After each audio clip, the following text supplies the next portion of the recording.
নিখিল পরাৎপর ভক্তবৎসল সর্বজীবের আশ্রয় স্বরূপ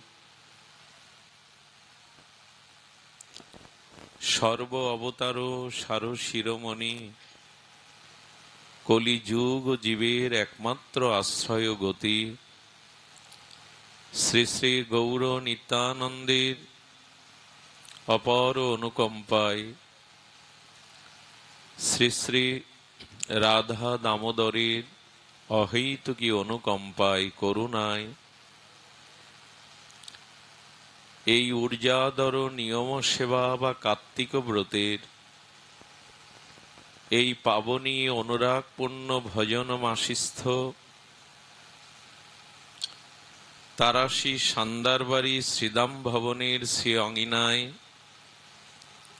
তৃতীয় দিবসব্যাপী ভাগবতীয় ভক্তিযজ্ঞের যে পরম আয়োজন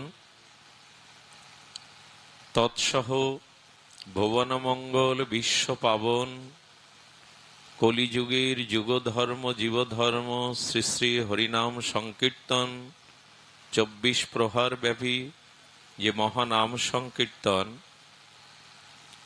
এই পরম সুমঙ্গল মাঙ্গলিক ভক্তিযজ্ঞের সুধাযজ্ঞের অমৃত যজ্ঞের আজ ভাগবতীয় দ্বিতীয় দিবসীয় শ্রী শ্রী ভগবানের নামরূপ লীলা প্রসঙ্গে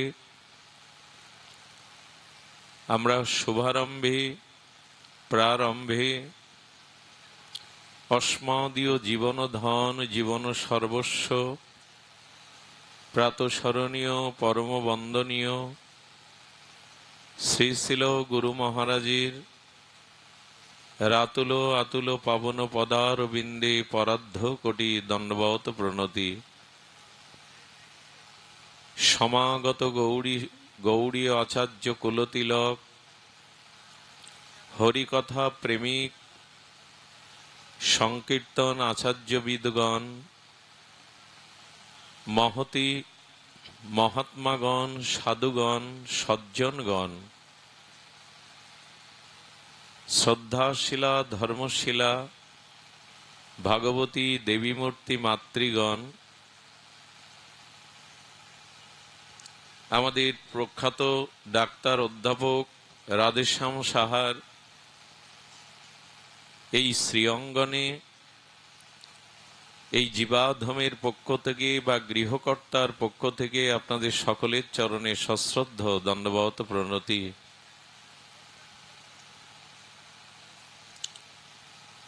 সুধীজন, মানুষ আজ একটি পরশ পাথরের অনুসন্ধান মনে মনে অনুভব করে, যে পরশ পাথরের স্পর্শে, যে ভক্তি মনির স্পর্শে আমার স্বভাব যেন শুদ্ধ হয়, আমি যেন সৎ হতে পারি, সজ্জন হতে পারি, আমার জীবনের পরম লক্ষ্যে আমি যেন পৌঁছাতে পারি, তো সেই ভক্তিমণি পরশ পাথর কিভাবে প্রাপ্ত হব আমরা, সেই প্রসঙ্গেই আজকের আলোচনা।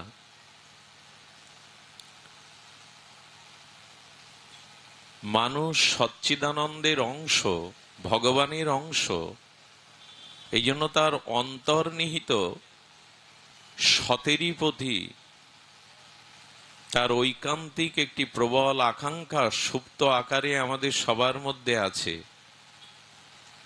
এই যে বিদ্যুৎ আসলে এটা বন্ধ করে দিয়ে নেই শব্দটা, যদি বিদ্যুৎ আসে। বললেন আমাদের অন্তর্নিহিত সুপ্তভাবে আমরা সৎকেই চাই, আনন্দকেই চাই, কিন্তু সেই সৎ আনন্দ নির্মল আত্মার একমাত্র লক্ষ্য প্রাপ্ত বস্তুতে পৌঁছানোর জন্য যে পরশ পাথর ভক্তি পরশমণির প্রয়োজন, সেটি কোথায় পাব?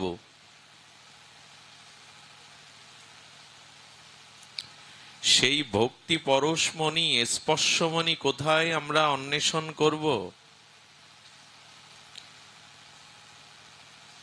এই বিষয়ের উপরে সাক্ষাৎকার বা পর্যালোচনার আগে একটা জিজ্ঞাসা আপনাদের করি, ভগবান কোথায় আছেন?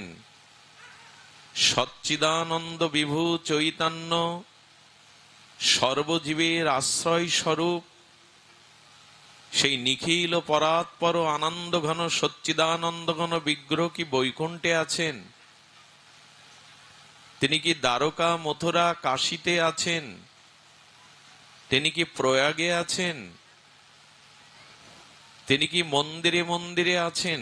কোথায় এই পরমাত্মার সচ্চিদানন্দ স্বরূপ ভগবান কোথায়?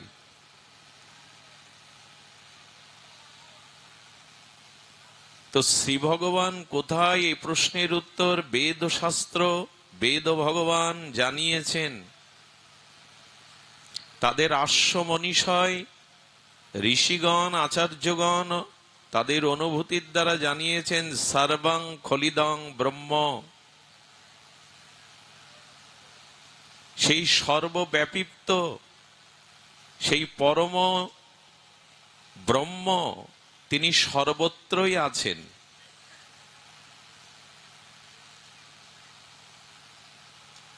এটি শাস্ত্রের অনুভূতির ভাষা যে ঈশ্বর সর্বভূতে সর্বকালে সার্বজনীন সার্বদেশিক সার্বজনীন রূপে সবখানে ঈশ্বরের অবস্থিতি।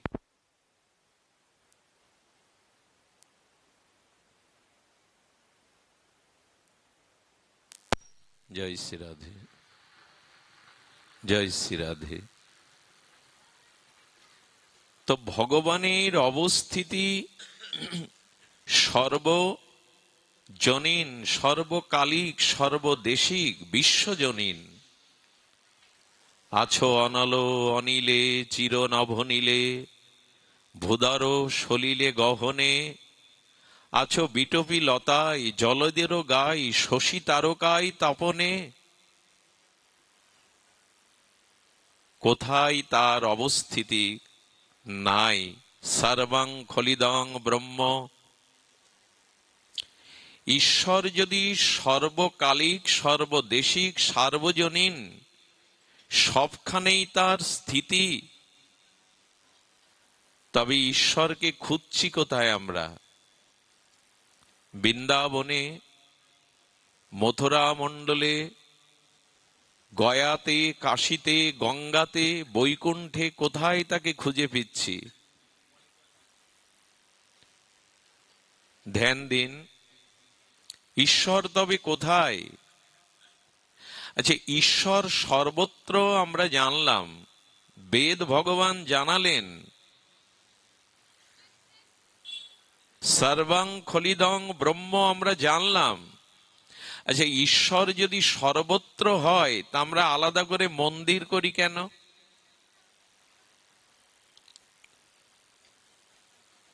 প্রশ্নটি ভালো করে ধ্যান দিন। ঈশ্বর যদি সর্বত্র সবখানেই থাকেন, আলাদা করে মন্দির করার কি প্রয়োজন? এই যে ভাগবত পরিমণ্ডল তৈরির কি প্রয়োজন? তিনি সবখানে আছেন, তো আলাদা করে মন্দির বা ভাগবত অনুষ্ঠান সাধু সঙ্গের ভাগবতের কেন প্রয়োজন? প্রয়োজন এই জন্য যে সর্বত্র বায়ু প্রবাহিত হচ্ছে। আচ্ছা, বাতাস নেই এমন কোথাও স্থান আছে? সর্বত্র বায়ু প্রভাবিত হচ্ছে, বায়ু প্রবাহ সবখানেই, বায়ু শূন্য কোন স্থান নাই।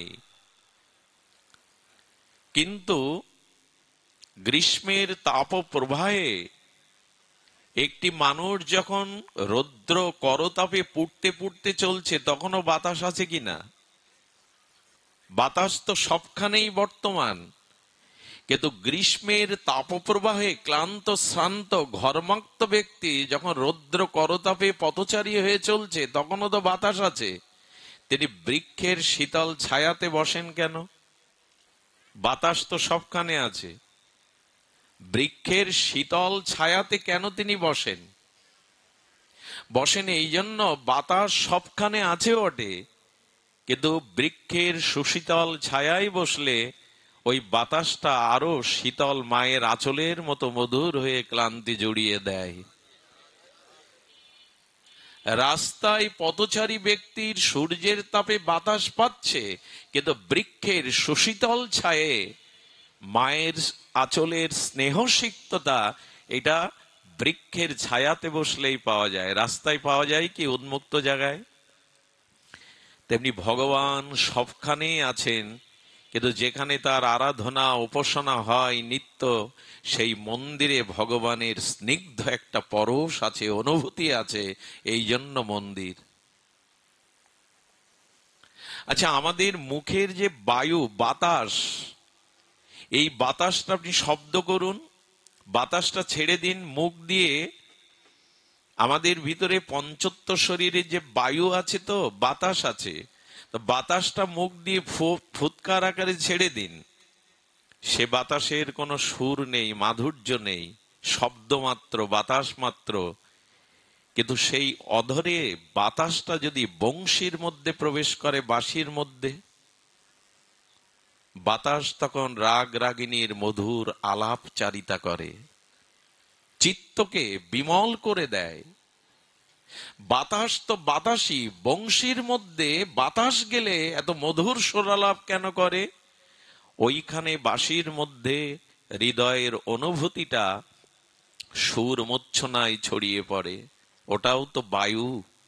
তেমনি ভগবান সবখানে আছে, কিন্তু যেখানে সাধুগণ মিলিত হয়ে আপনাদের মতো স্নিগ্ধ শান্ত সমাহিত ভজনানন্দী শুদ্ধ ভক্তগণ সজ্জনগণ একত্রিত হয়ে ভগবানের গুণকীর্তন করেন, সেখানে ভগবান আছে বটে, সে ভগবান বাঁশির মধ্যে সুরের মতো, মন্দিরে স্নিগ্ধ ভগবানের মতো।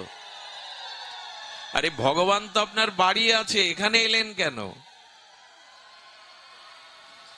এখানে ভগবানের আনন্দময় প্রকাশ আছে, মন্দিরে ভগবানের বিশেষ করুণার প্রকাশ আছে।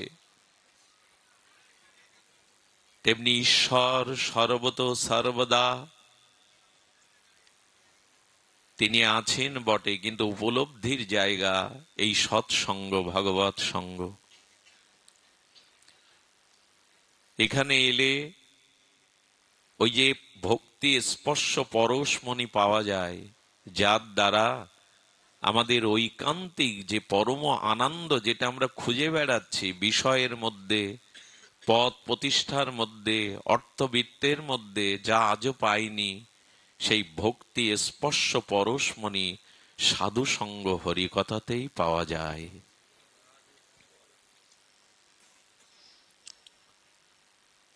এই জন্য বলছেন ক্ষিপ্রম ভবতি ধর্মাত্মা। ঈশ্বর সবখানে আছেন, এটা বড় কথা নয়। বড় কথা তার ভক্তি পরশ মণি কোথায় পাবো, অনুভূতি কোথায় পাবো। এই জন্যই তো সাধু সঙ্গ, ভগবৎ সঙ্গ, এখানে তোমার পূর্ণ প্রকাশ। সুধীজন, তাই আসুন আমরা ভক্তি পরশ মণির অন্বেষণ করি, যার স্পর্শে আমাদের আত্মা হবে বিশুদ্ধ নির্মল, অপ্রাকৃত ঐকান্তিক অভিলষিত আনন্দ আমরা উপলব্ধি করতে পারবো। আমি অন্ধকার থেকে আলোর পথে আসতে পারবো, আমি মৃত্যুকে এড়িয়ে পরম অমৃতের পথের যাত্রী হতে পারবো, আমি অসৎ হতে সতের আলো, দিব্য আলোকে জাগরিত হতে পারবো, আমি নূতন এক মানুষ, নূতন এক পরিচয়, নূতন এক আনন্দ, নূতন এক অনুসন্ধানে ব্রতী হব। এই ভক্তি পরশমণি একমাত্র সাধু সঙ্গ হরিকথাতেই পাওয়া যায়।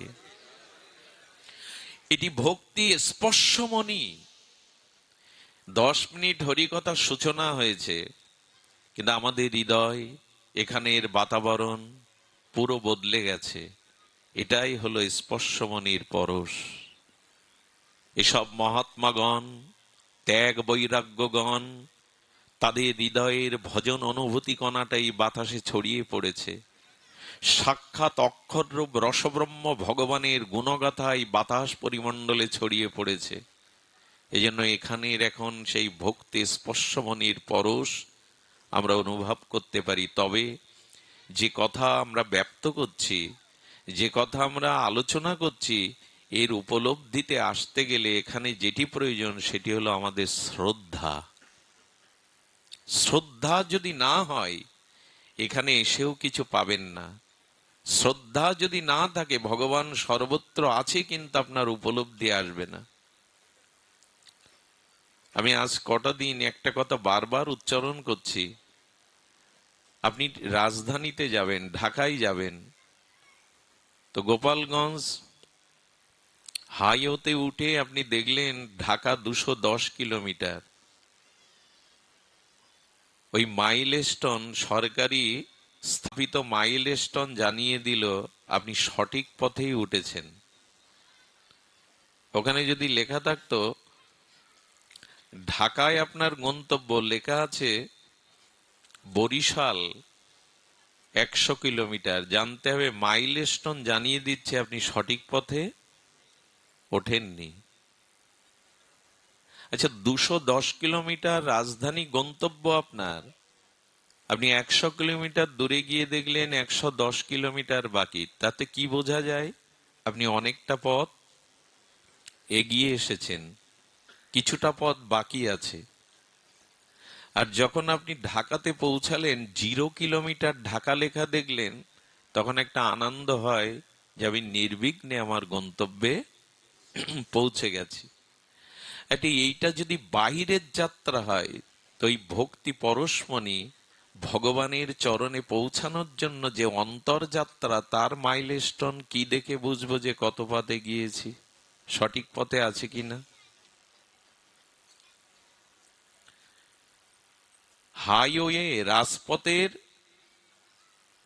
মাইলস্টোন জানিয়ে দেয় তুমি সঠিক পথে উঠেছো, কতটা পথ এগিয়েছো, কতটা পথ বাকি আছে।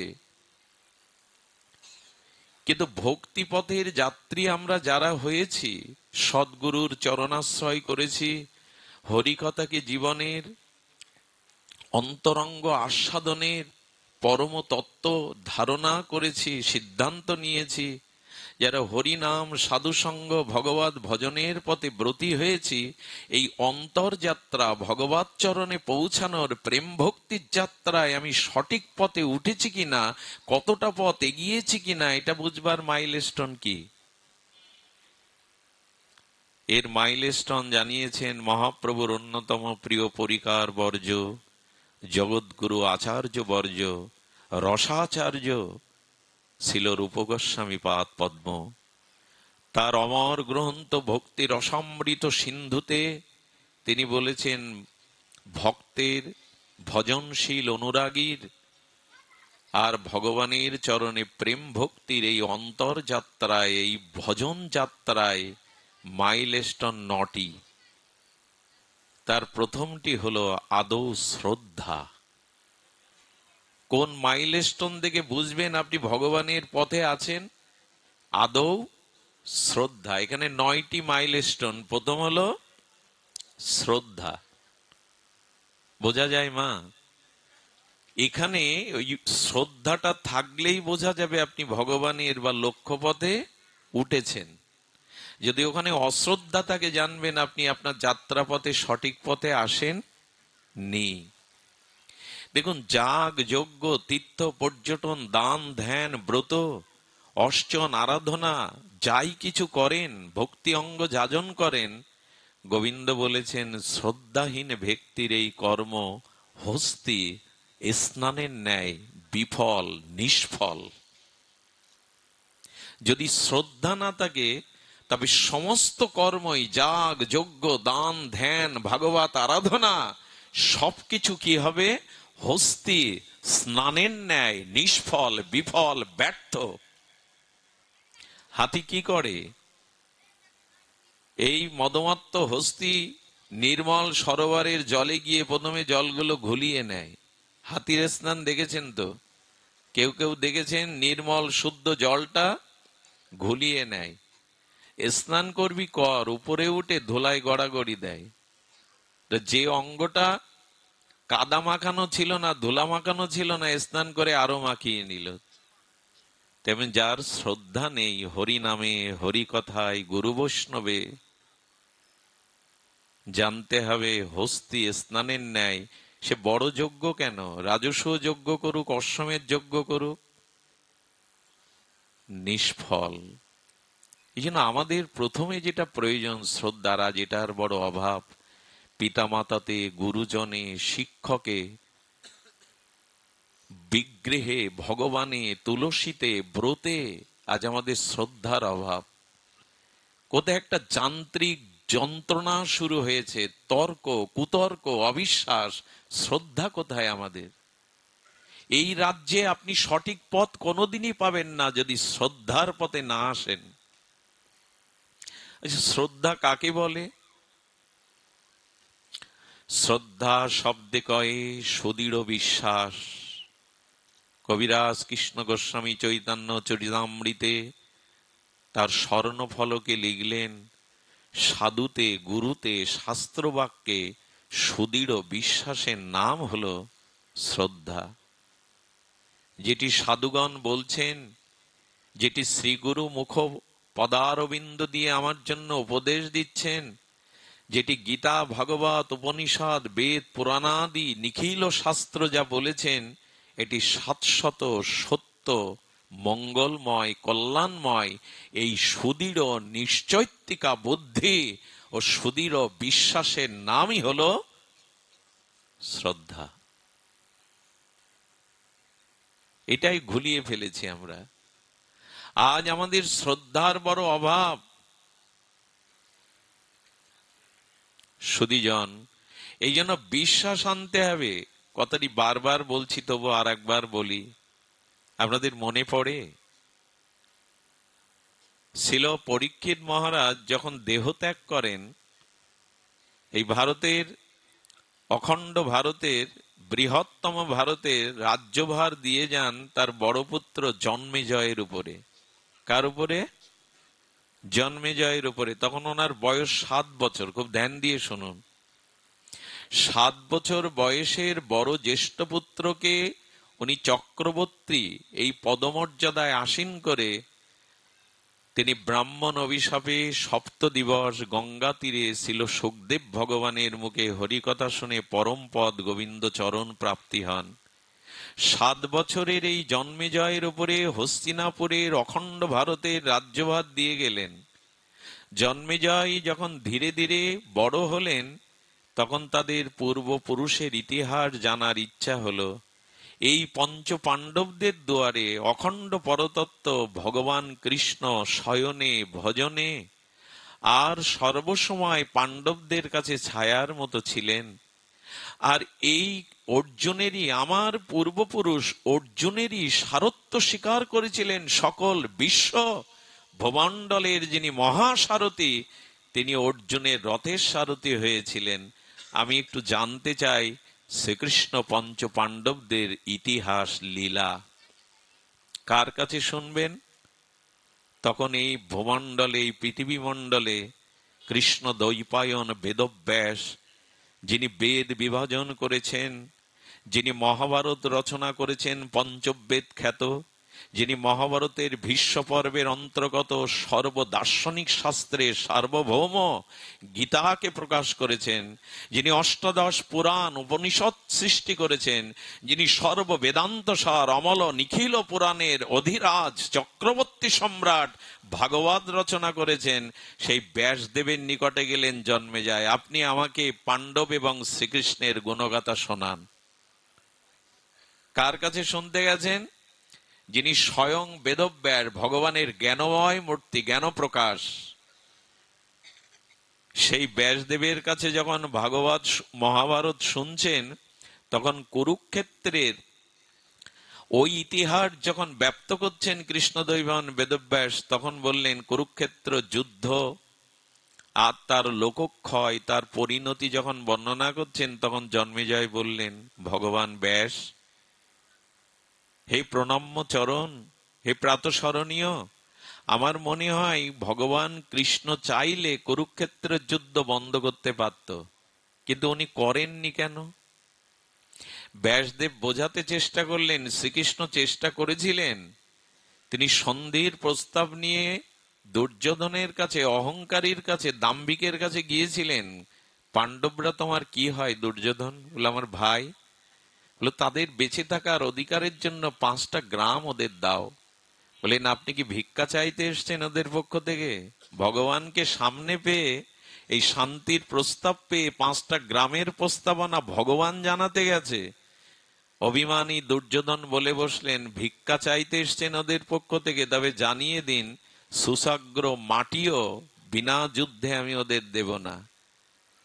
ব্যাসদেব বোঝাতে চেষ্টা করলেন, ভগবান না চাইলেও কুরুক্ষেত্র যুদ্ধ সংগঠিত হয়েছে, এবং ভগবান থাকাকালীন তিনি চাইলে বা না চাইলে কিছু ঘটনা আছে জগতে ঘটবেই।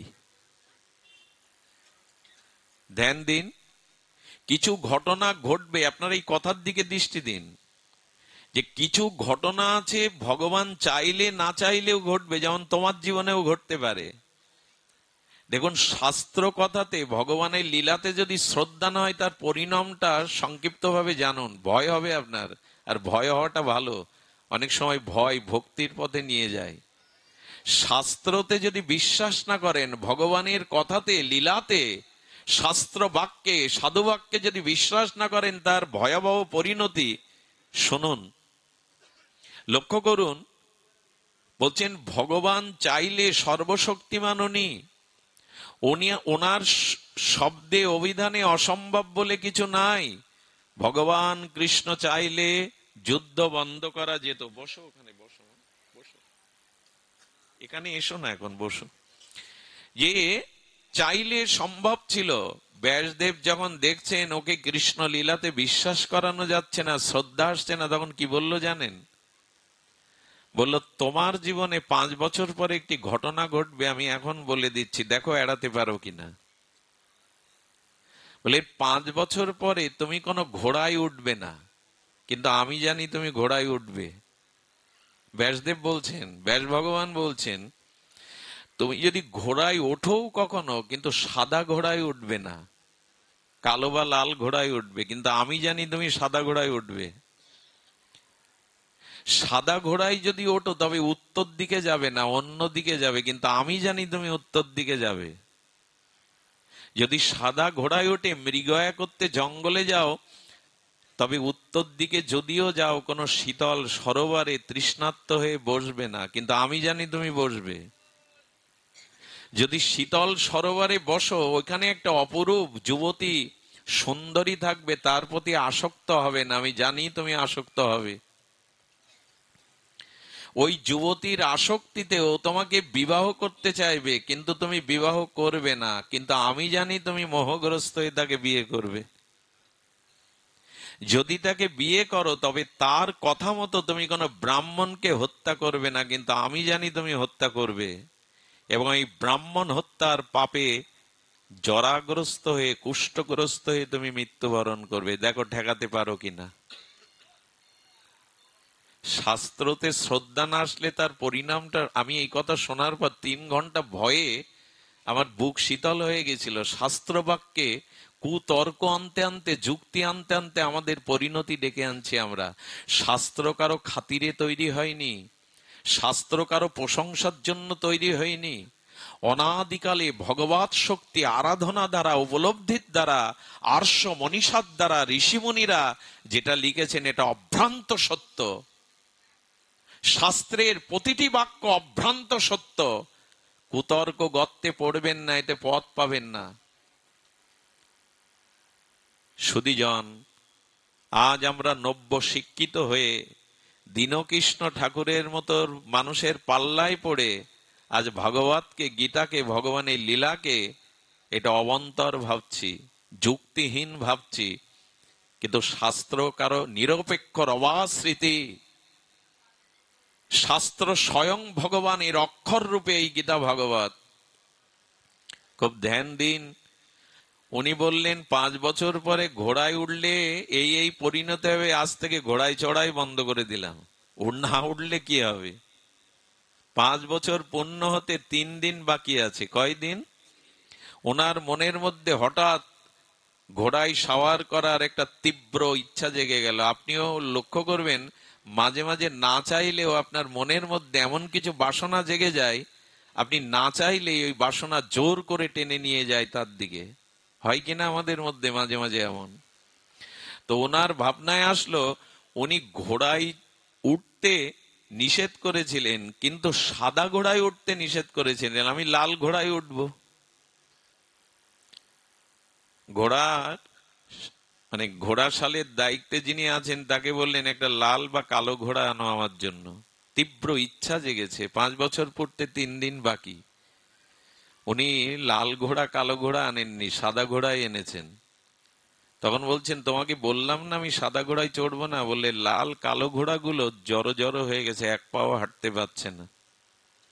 উনি তখন যুক্তি দেখাচ্ছেন যে সাদা ঘোড়ায় উঠলে উনি উত্তর দিকে যেতে নিষেধ করেছিলেন, আমি দক্ষিণে যাব, ক্ষতি কি?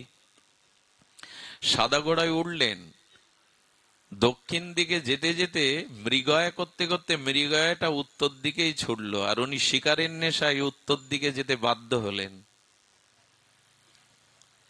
উত্তর দিকে যখন গেলেন, সারাদিন মৃগয়া করতে গিয়ে শিকার না পেয়ে শ্রান্ত তৃষ্ণার্ত হয়ে নির্মল পদ্ম প্রকাশিত সরোবরের ছায়ায় বসলেন। বলে উনি বলেছিলেন বসবে, কিন্তু কোন সুন্দরী রমণী যুবতীর প্রতি আসক্ত হবে না। কিন্তু এমন রূপযৌবন সম্পন্ন যুবতী রত্নের রূপ লাবণ্য দেখলেন যে মোহিত হয়ে ওর কাছেই চলে গেলেন। গিয়ে বললেন আমি তোমাকে আমার রাজপ্রাসাদে নিয়ে যেতে চাই। বললেন রাজি আছি যদি পট্ট মহিষী করতে পারেন, স্ত্রীর মর্যাদা দিয়ে সিংহাসনের পাশে আমাকে অধিকার দেন পারেন। বলে ওই তো মাথা আগে থেকেই নষ্ট হয়ে গেছে, মোহগ্রস্ত হয়ে। কামক পুরুষের আর কি তার ভিতরে কি ব্যক্তিত্ব থাকবে? উনি বললেন আমি গিয়েই রাজপ্রাসাদে বিয়ে করে তোমাকে স্ত্রীর মর্যাদা দেব, পট্টরানীর মর্যাদা দেব। নিয়ে এলেন ঘোড়ার পিঠে উঠে। যখন ঘরে প্রবেশ করতে বলছে তখন বললেন বিবাহ ছাড়া আমি ঘরে প্রবেশ, আমাকে আগে অধিকার দিন। রাজপুরোহিতকে খবর দিয়ে দেখলেন উনি কোনো পাঠ প্রচারে চলে গেছেন, ওনার যুবক ছেলে আছেন, কিন্তু তিনি প্রকৃত উপবিদধারী যথার্থ শাস্ত্রজ্ঞ নন। বলেন ওনার বিয়েতেই হবে, উনি ব্রাহ্মণ পুত্র। কোন রকমে বিবাহ সম্পন্ন হওয়ার পরে নববধূ আর জন্মেজয় দক্ষিণা দিয়ে ব্রাহ্মণকে প্রণাম করতে গিয়ে এই সুন্দরী যুবতী রঙ্গের বসন বাতাসে উড়ে গেল। ওর উদ্দীপ্ত যৌবন দেখেই ব্রাহ্মণ কুমার কামার্থ শক্ত হয়ে কামের দৃষ্টিতে চেয়ে হেসে উঠলেন। তখনই এই রমণী এই মোহগ্রস্ত জন্মেজয়কে বললেন আজ আমি রানী, তোমার স্ত্রীর প্রতি একজন যুবক কাম দৃষ্টি দিয়ে উপহাস করছে, তুমি রাজা দণ্ডদাতা, তুমি এটা মেনে নিয়েছো? ওর মাথাটা উত্তক্ত করে দিল, ধারালো তলোয়ার দিয়ে ব্রাহ্মণের মাথায় কেটে দিল। এই অভিশাপে একদিন পরে কুষ্ঠ দেখা দিল। গল্প শোনাতে বসিনি আপনাদের, শাস্ত্রবাক্যে বিশ্বাস না হওয়ার পরিণতি ভগবান বেদব্যাস বলে দিলেন, ঠিক তাই তাই ঘটল। বাঁচতে কে না চায়? ওই কুষ্ঠ মাংস খসে খসে পড়ছে, আবার ব্যাসদেবের চরণে গিয়ে বললেন এবার বিশ্বাস হয়েছে যে ভগবানের লীলাতে অবিশ্বাস করা আমার উচিত হয়নি। ভগবান চেয়েছিলেন যা ঘটবার তাই ঘটেছে, আপনি আমাকে বাঁচান। বলেন বাঁচবার একটাই পথ, চলে যাও বিশ্বপমন ঋষির কাছে গিয়ে ভগবানের লীলা শোনো। এক একটি লীলা যদি শ্রদ্ধার সহিত বিশ্বাসের সহিত শ্রবণ করো, এক একটা কুষ্ঠ কত সেরে যাবে। কিন্তু আবার যদি কোনো লীলাতে অবিশ্বাস আছে, ওই কুষ্ঠ সারবে না, ওতেই তোমার পরিণতি আসবে।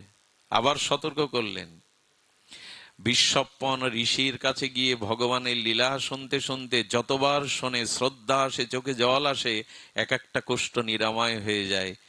কিন্তু যখন পঞ্চপাণ্ডবের মহিমা বর্ণনা করছেন তখন বললেন জানো, তোমার পূর্বপুরুষের মধ্যে ভীমসেনের গায়ে ঈশ্বর প্রদত্ত এত শক্তি ছিল, একটা বড় হাতিকে উনি শূন্যে উঠে ঘুরিয়ে ছেড়ে দিলে স্যাটেলাইটের মতো উপরে ঘুরতো, এত বল ছিল। হেসে উঠে বললেন এটা আমার বিশ্বাস হয় না। তখনই বললেন বিশ্বম্পন কিছু করার নেই, এই বিশ্বাস ঈশ্বর প্রদত্ত শক্তিতেও তোমার শাস্ত্রবাক্যে বিশ্বাস হলো না, আর ওই ক্ষততেই জন্মে যাওয়ার মৃত্যু হলো।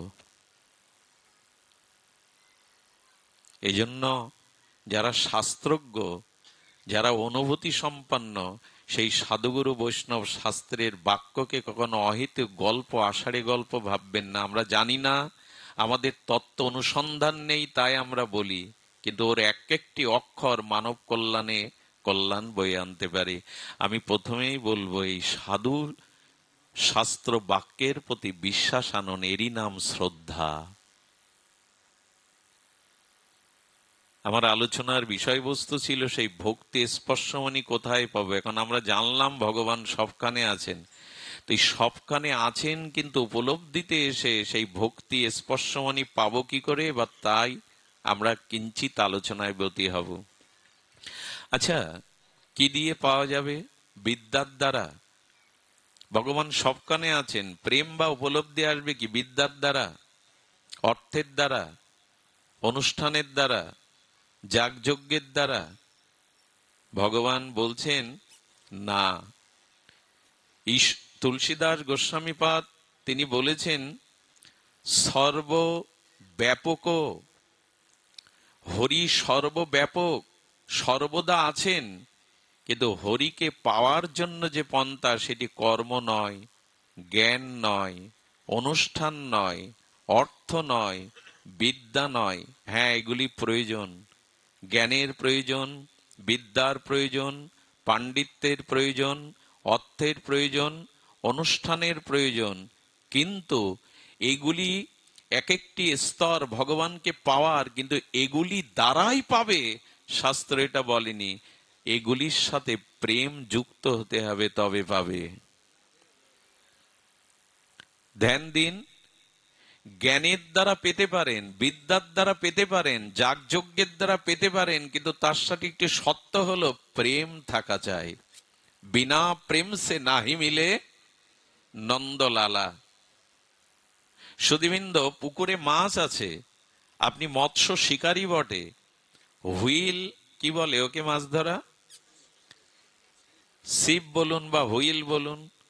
আচ্ছা, মাছ আছে, হুইলও সুন্দর দামি, সারাদিন বাইছেন, কিন্তু ওর থেকে একটা মাছ ধরলো না বড়শিতে। একটাই কারণ, সব আয়োজন আছে, কিন্তু বড়শির আগায় চার নেই। প্রেম যদি না থাকে আপনার মধ্যে, কোনো জ্ঞানের দ্বারা, কোনো বিদ্যার দ্বারা, কোনো অনুষ্ঠানের দ্বারা, কোনো কিছুর দ্বারা ভগবত প্রাপ্তি আপনার এ জন্মে কেন, কোনো জন্মেই হবে না। আচ্ছা, মায়েরা এত সুন্দর করে রান্না করলো, তো সে যা যা যার ভালো লাগে উপাদেয় আস্বাদ্য বস্তু রান্না করলো, কিন্তু লবণ নাই, আস্বাদন হবে মা? হবে কি? আস্বাদন হলো না। ওইটুকু লবণ, ওইটুকু না হলে যেমন দ্রব্য আস্বাদিত হয় না, তেমন বহু আয়োজন, বহু বিদ্যা, বহু জ্ঞান, বহু অধ্যাপন, প্রেম নাই তো লবণহীন তরকারির মতো। ডক্টর মহানম্রত ব্রহ্মচারী বলছেন, এই ভাগবত গঙ্গোত্রী, ইটের পরে ইট দিলেই পাঁচিল হয় না, সমাধি হয় না, মন্দির হয় না। সিমেন্ট দাও, মাঝখানে মশলা সিমেন্ট না দিলেও ধসে পড়বে। তেমনি প্রেম যদি না থাকে, কোনো চেষ্টার দ্বারাই ভগবানকে তুমি পাবে না। আচ্ছা, আমি যদি দুধ পান করি, সব আহার ছেড়ে দিয়ে দুগ্ধ পান করতে থাকি, দুগ্ধ পানরত ব্যক্তি ভগবান পাবে না। মীরা বলছেন, বাছুরগুলো তো শুধু দুধ খায়, ওরা ভগবান পায়? আচ্ছা, যদি বলে আমি ফল খেয়ে ভজন করি, অনেকে আছে ফলাহারি বাবা। এই মাসে আমাদের এটা দামোদর মাস চলছে, এটা খুব নিয়মের বিধিতে চলতে হয় আমাদের, ক্ষৌর কর্ম করতে নেই, এক সিদ্ধ আদি পেতে হয়, অমুক তমুক অনেক কিছু আছে। তো তার মধ্যে অনেকেই ফল পান। তো ফল আহার করে যদি ভগবান পাওয়া যেত, বাদুড় গুলো আগে পেত, ওরা তো ফলই খায়। কারো পায়ে চাকা লাগানো আছে দেখবেন, মানুষের দুয়ারে গিয়ে সাহায্য প্রার্থনা করে 6 মাস তিত্তে তিত্তে ঘোরে, যেন চাকা লাগানো। তীর্থে ঘুরবে বলে, তীর্থ ঘুরেই যদি ভগবান পাওয়া যেত, তীর্থে গরুগুলো, সিগালগুলো, কুকুরগুলো তো ঘুরে বেড়ায় সারাদিন, ভগবান পায় কি? ধ্যান দিন, গঙ্গায় 3 বেলা ডুব দিলে যদি ভগবান পাওয়া যায়, তো গঙ্গায় যে হাঙর কুমির আছে, মাছ আছে, ওরা তো সবসময় ডুব দিচ্ছে, ওরা ভগবান পায় তো? মীরাকে বলা হচ্ছে তাহলে ভগবান পাবো কি করে? মীরার সেই বিখ্যাত 500 বছরের আগে ভক্তির মহান বাণী, বিনা প্রেম সে নাহি মিলে নন্দলালা। প্রেম ছাড়া ভগবানকে পাবে না তুমি, যত আয়োজন করো। ডাক্তার বাবু যদি মাস ব্যাপী এ জাতীয় অনুষ্ঠান করেন, আপনারাও করেন, কিন্তু প্রেম ছাড়া সেই যোগ্য ভগবানের কাছে পৌঁছাবে না। এই জন্য মূল প্রয়োজন প্রেমের। প্রেম শূন্য জগৎ এখন। এই জন্য জগতের আজ এই ভয়াবহ পরিণতি, হিংসা, বিদ্বেষ, পরশ্রী কাতরতা, লোকের উন্নতিতে হৃদয়ে জ্বালা হওয়া, এইগুলোই তো পৃথিবীর এখন আমাদের ধর্ম হয়ে দাঁড়িয়েছে। কার উন্নতিতে হৃদয়ে জ্বালা হবে আমার, কাকে পেছনে টেনে নামাবো? হিংসা, বিদ্বেষ, কাম, কামনা, ক্রোধ, এই নিয়েই তো জগৎ ভেসে আছে। জগতের মঙ্গল হবে কি করে? প্রেমই তো নেই। প্রেম ছাড়া পৃথিবীর কোনো প্রাণী বাঁচতেও পর্যন্ত পারে না। এই প্রেমই হলো ভক্তি, স্পর্শমণি, পরশমণি। এটার সন্ধান এখন আমরা করব, কিভাবে প্রেম পাবো। যদিও তাপ প্রবাহ কষ্ট পাচ্ছেন, তবু হরি কথাতে শরীরের কষ্টটা কষ্ট মনে করতে নেই, আত্মার আনন্দ, প্রাণারামের আনন্দটাই উপলব্ধি করতে হয়। দেখুন, অনেকবার বলেছি, অনেকেই মানুষ গরম সহ্য করতে পারে না, কিন্তু একটা কথা বলি, আমাদের অন্তরের যে জ্বালা, এইটা কিন্তু বাইরের ফ্যানে, বাইরের জলে স্নান করলে যাবে না। যাবে? সংসার জ্বালা যাবে? বাইরের গরম আপনি ফ্যানের পাশে, ঠান্ডা মেশিনের পাশে, শীতল জলে অবগাহন করলে যেতে পারে, কিন্তু অন্তরের জ্বালা, সংসারের তিতাব জ্বালা, এ জোড়াবেন কোথায়? বলেন হরি কথাতেই একমাত্র এটা জোড়াই। তব কথামৃতম তপ্ত জীবনম। হরি কথাতেই জোড়াবার জায়গা এটি। এই জন্য বাইরের শরীরের সুখ ছেড়ে দিন কিছুক্ষণ, একটু ধ্যান দিয়ে শুনুন প্রেম কোথায় পাবো। আগেই বলেছি, জ্ঞান প্রয়োজন, যজ্ঞ প্রয়োজন, অনুষ্ঠান প্রয়োজন। এগুলি সাধারণ নয়, এগুলো ভগবত প্রাপ্তির উপায় বটে, এগুলো প্রয়োজন বটে। পাণ্ডিত্যও দরকার, যজ্ঞও দরকার, অনুষ্ঠান দরকার, জ্ঞান দরকার, কিন্তু এর দ্বারা পাবেন না যদি এর সাথে ভক্তি যুক্ত, প্রেম যুক্ত না হয়। এটি সত্য আরোপ করেছেন শাস্ত্র মহাজনগণ। সুধীবৃন্দ, এখন এই প্রেম কাকে বলে আর প্রেম কি করে প্রাপ্ত হব, এ বিষয়ে আলোচনা। আমি খুব বেশি অত্যাচার করব না আপনাদের, তবু এসেছেন এই ভবনে কিছুক্ষণ। অন্য সময় তো আমাদের হেসে খেলে সংসার যাত্রায় যায়, কিছুটা সময় নেই সামান্য। প্রেম কাকে বলে? খুব অদ্ভুত কথা হলো, প্রেমে জগতে কারো সাথে হয় না, পরমাত্মা ভগবানের সাথে ছাড়া প্রেম কারো সাথে হয় না। অনেকের মনে মনে প্রশ্ন জাগছে, হয় না তো মা ছেলেকে ভালোবাসে, এটা প্রেম না?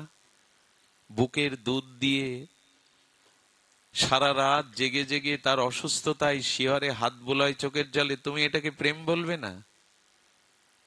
এটা তোমার কাছে প্রেম মনে হয় না? যদি আমার কাছে প্রশ্ন করেন, শাস্ত্র কি উত্তর দিচ্ছে জানেন? ওটা প্রেম না, ওটা মমতা। খুব ধ্যান দিয়ে শুনুন, একটি কথাও যেন ঘুমে, অলসতায়, অশ্রদ্ধায় বাদ না যায়। একে বলে মায়ের মমতা। কি বলে একে? শুনছো তো মায়েরা? একে বলে মমতা। এটা প্রেম নয়। আচ্ছা, স্ত্রী স্বামীকে না দেখলে বাঁচে না, এবং তার অভাবে তার মুখের হাসি থাকে না, আনন্দ থাকে না, স্বামীকে প্রাণাধিক ভালোবাসে, এটাকে তুমি ভালোবাসা দেখো না? লাইলির গায়ে ব্যথা লাগলে মজনুর গায়ে দাগ ওঠে ওঠে, এটাকে তুমি প্রেম বলো না? বলেন এটা প্রেম না, এটা আসক্তি। এর নাম কি বললাম? স্বামী স্ত্রীতে, যুবক যুবতীতে যেটা দেখেন, এটা তোমার জন্য মরতে পারি, মরেও অনেকে। পৃথিবীতে এদের থেকে মূর্খ কেউ নেই। হাত কেটে নাম লেখে, আজকাল দেখেন না, বর্তমান হাত কেটে কি করে? নাম লেখে, লাইভে এসে আত্মহত্যা করে, তোমার জন্য মরলাম। খুব বীর পুরুষ। অপদার্থের দল যারা, এই জগতে যারা কামের দ্বারা আসক্ত, এটা তাদেরই কাজ। আর ঘরে ঘরে এখন এটাই তৈরি হচ্ছে। স্যাটেলাইটের প্রযুক্তির, বিদেশি সংস্কৃতির অগ্রাসনে ভারতীয় এই সভ্যতা, আমাদের বৈদিক সভ্যতা থেকে আমাদের সন্তানগণ 40% ছেলেরা মেয়েরা মানসিক রোগগ্রস্ত। মানসিক ডাক্তার দেখানো দরকার। বিদেশি সংস্কৃতির অগ্রাসনে আর এই নোংরামিতে, অশ্লীলতায়, এই নেট জগতে এরা 30% ছেলে মেয়ে বাংলাদেশে মানসিক রোগ বিকার। এই জন্য এই যে তোমার জন্য মরলাম, তোমার জন্য হাত কাটলাম, জগৎকে দেখালাম, এগুলো হলো কামের আসক্তি, মোহ আসক্তি। একে প্রেম বলে না। প্রেমটাই তো আমাদের জানা উচিত যে প্রেম কাকে বলে। বন্ধুর সাথে বন্ধুর, এই যে এগুলো বলে না, এগুলো এই যে পুত্রের প্রতি পিতার, এগুলো স্নেহ, এগুলো মমতা, স্বামী স্ত্রী, যুবক যুবতীর প্রতি এগুলো আসক্তি, এর একটাও প্রেম নয়। সুধীজন, এই আসক্তিতেই আমরা ডুবে আছি। প্রেম ভগবানের সাথে ছাড়া হয় না। মাতৃসাধক রামপ্রসাদের একটা গান ছোটবেলায় খুব গাইতাম, খুব শুনতাম। এই গানগুলো এখন আর বাজে না। আমি মাঝে আমাদের বাপ্পিদাকে নিয়ে একটা অনুষ্ঠানে গিয়েছিলাম, কোথায় যেন, নবগ্রামে, মোস্তফাপুরের দিকে।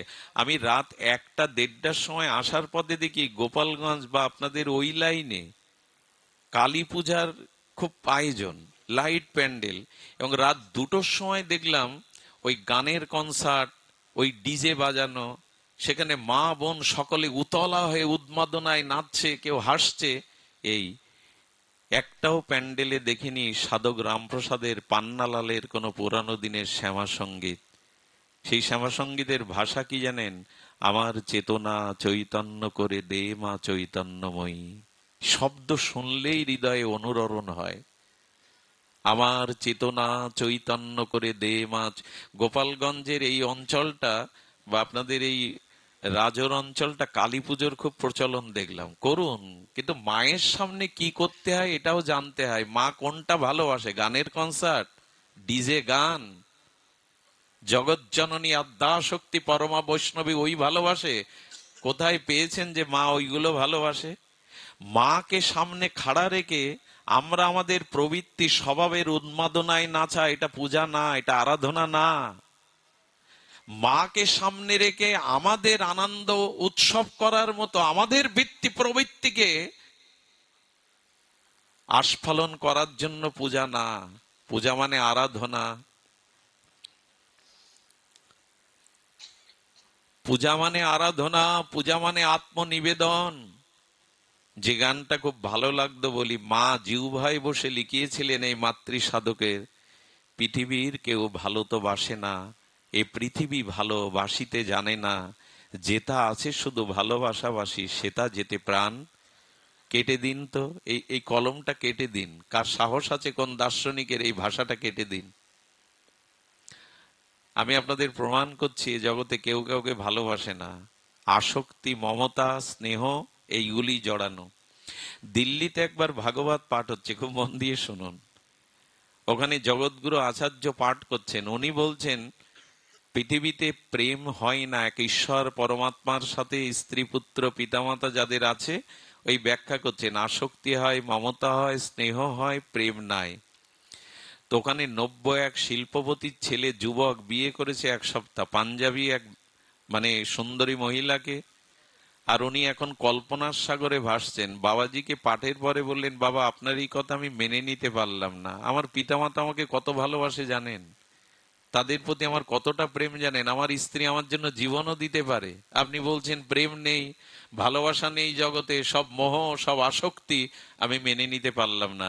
ওই নব্য যুবকের দিকে, এই ধনির দোলালের দিকে বাবাজি মহারাজ তাকিয়ে বললেন, ঠিকানা দাও, প্রেম ভালোবাসা বোঝানোর জন্য তোমার গৃহে বেলা 9টায় আমি কাল উপস্থিত হব। একটু সত্য ঘটনা শুনুন। বলেন, তোমাকে আমার জন্য একটু অভিনয় করতে হবে। আজ রাত্রেই তোমার কুটুম্ব, সজ্জন, আত্মীয় যারা তোমার প্রাণের থেকে প্রেম ভালোবাসা দিয়ে তোমাকে ভরিয়ে দিয়েছে, তাদের চা যোগ, জলযোগ, মিষ্টি যোগের নিমন্ত্রণ করবে কাল সকালে। 9টার সময় সবাইকে মিষ্টি যোগ, জলযোগ দিয়ে তুমি তোমার স্ত্রীকে 1 কাপ চা করে দিতে বলবে। ওই চাটা পান করে একটু অভিনয় করবে, বুকে বাম পাশে ব্যথা উঠেছে, ছটফট করতে করতে খাটে মেঝেতে পড়ে যাবে। ওই সময় আমি উপস্থিত হব। কেন জানো? প্রেম যে নাই জগতে, এটা তোমাকে বোঝানোর জন্য। উনি চা বলেছেন স্ত্রীকে, চা পেয়ে সে অভিনয় শুরু হয়েছে। বুকে হাত দিয়ে যখন মেঝেতে পড়ে গেছে, এই আনন্দের উৎসবে আত্মীয় স্বজনের মধ্যে হাহাকার উঠল। সাধুর উপস্থিত। সাধু দেখে বললেন, আপনার আশাতে মঙ্গল কোথায়? এই দেখুন আমার ছেলের কি অবস্থা। বললেন, অ্যাম্বুলেন্স ডাকুন, ডাক্তারখানায় নিয়ে যান। বললেন, সেটা তো একটু সময় লাগবে, আপনি সাধু, আপনি জগৎগুরু আচার্য, আপনার অনেক বিভূতি, দেখুন আমার ছেলেটাকে সুস্থ করে দিন। উনি বুকে হাত দেওয়ার সাথে সাথে ওনার যৌগিক ক্রিয়া, ওনার গুরুদেবের বিভূতি ক্রিয়া সংযোগ করার পরে ওনার স্পন্দন থাপিয়ে দিলেন। ভেতরে প্রাণ আছে কিন্তু বাইরে কোনো স্পন্দন। এটা যোগের দ্বারা হয়, সমাধির দ্বারা, অষ্টাঙ্গ যোগের দ্বারা সম্ভব এটা। সুধীজন, হরিদাস ঠাকুরকে যখন ওরা বেত্রাঘাত করছিল 22 বাজারে, বলে, তোমার মধ্যে কে, আল্লাহ না হরি? এত মারছি তুমি মরো না? তুমি না মরলে তো আমাদের মেরে ভাসাবে। সুধীজন, তখন উনি সমাধিস্থ হয়েছিলেন, নিথর দেহটা পড়েছিল, সবাই ভাবলো উনি মারা গেছেন। দেহটা গঙ্গায় ফেলে দিল, মা সাঙর কুমির কুরে কুরে খাক। গঙ্গায় নেমে গিয়ে আবার চেতনা এসে হরে কৃষ্ণ ভেসে যেতে যেতে বলতে বলতে লাগলেন। এরা সাধনার দ্বারা, তপস্যার দ্বারা প্রাণের বায়ুকে রুদ্ধ করে সমাধিস্থ হতে পারে, কয়েকদিন থাকতে পারে। এটা ভারতীয় আধ্যাত্ম সাধনার একটা দিক, অষ্টাঙ্গ যোগ। উনি কি করেছেন বাবা, উনি কি করেছেন, বুকে হাত দেওয়ার সাথে সাথে ওই যৌগিক ক্রিয়া, ওনার প্রাণ স্পন্দন বন্ধ হয়ে গেছে। বলেন, আপনাদের সন্তান আর এই জগতে নাই। অবস্থাটা কি হয়ে দাঁড়ায়? সবাই যখন কাঁদছে আর দোষ দিচ্ছে এই সাধুকে, আপনি এলেন আর আমার ঘরে এই অমঙ্গল হলো। কিন্তু আপনার কাছে অনুরোধ, যা কিছু লাগে, এই একটা মাত্র উত্তরাধিকারী পুত্র, অর্থ বিত্ত যা লাগে আপনার চরণে সব শোভে দেব। একবার চেষ্টা করুন, আপনার যৌগিক বলে, আপনার কৃপাতে, সাধন বলে যদি বাঁচাতে পারেন। আশা তো করে মানুষ। উনি কিছুটা বললেন, মৃত্যুকে জীবন দেওয়া সম্ভব নয়, তবে আমি চেষ্টা করতে পারি। আমার শ্রী গুরুদেব আমাকে একটা বিভূতি দিয়েছেন, 1 গ্লাস জল আনো তো কেউ। ওই জলে তুলসী দিয়ে একটু ভগবানের নাম নিয়ে বললেন, এর মধ্যে যে ভগবানের বিভূতি শ্রীগুরু কৃপায় আমি সম্পন্ন করলাম, এই জল যে পান করবে সে মারা গিয়ে তার আত্মাটা ওর মধ্যে গিয়ে ও বেঁচে যাবে, খান। 5 মিনিটের মধ্যে আত্মীয় স্বজন ওই ঘরে আর কেউ নেই, মাত্র 3 জন আছে, পিতা মাতার ওনার স্ত্রী। ওর মধ্যে কিন্তু চেতনা আছে, ও বাইরে যা ঘটছে, কে কি বলছে বুঝতে পারছে, কিন্তু প্রাণের স্পন্দন থামিয়ে দিয়েছে এই যোগীরাজ, এই মহাত্মা। তখন উনি গিয়ে, সাধু গিয়ে বললেন, একটু কাঁদছিলেন, আমি কেন মরলাম না, তো আপনি পান করুন, বৃদ্ধ হয়েছেন, আপনার ছেলেকে বাঁচিয়ে দিয়ে যান।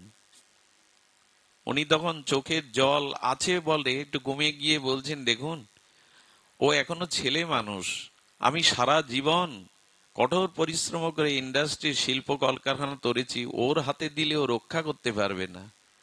এখন আমার ভাগ্যে হয়তো পুত্র বিয়োগ ছিল, যে গেছে গেছে, ওর আত্মার কল্যাণে আপনি বিধান দিন, কারণ ও রক্ষা করতে পারবে না।